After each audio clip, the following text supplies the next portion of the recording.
Is-Sindku Joseph Gatt se jaħlaq urġenti sabiex jiġu diskussi l-ħinijiet tal-eluq taċ-ċentru tal-Mosta minħabba l-impatt negattiv fuq ir-residenti u l-komunità kummerċjali kif ukoll għal żmien il-festa. Matul din il-laqgħa s-Sindku tella mozzjoni ssekondata minn Thomas De Martino illi tirrevoka l-eluq fit-tmiem il-ġimgħa kif ukoll tiddetermina l-eluq fil-Pjazza tal-Mosta bejn id-9 ta' Awwissu u l-15 ta' Awwissu, ċoe fil-ġranet li fihom tiġi ċċelebrata il-festa tal-Assunta. F'komunikat uffiċjali l-Kunsill spjega li mill-ewwel ta' Settembru il-pjazza se terġa' tinfetaħ sabiex jiġu salvagwardjati l-interessi tar-residenti u n-negozji li kellhom impatt b'dan l-eluq.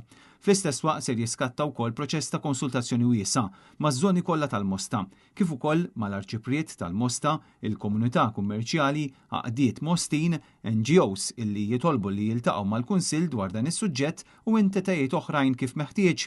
Matul dan il-proċess il-Kunsill Lokali se jkun qed jikkonsulta wkoll mal-perit tal-Kunsill li se jiġi inkarigat sabiex jagħmel studju jassisti lill-Kunsill fil-pjanijiet tiegħu għall-immaniġjar ta' traffiku fiċ-ċentru tal-Mosta. Il-Kunsill Lokali tal-Mosta qal li jinsab kommess li jservi bl-aħjar mod lir residenti Mostin u konvint li wara dan il-proċess ta' konsultazzjoni il-pjazza tkun tista' titgawda b'mod aħjar minn kulħadd. Dan ifisser li d-deċiżjoni finali trid tittieħed bil-Kunsill l-ewwel imur għall-konsultazzjoni wiesa' u pariri tekniċi.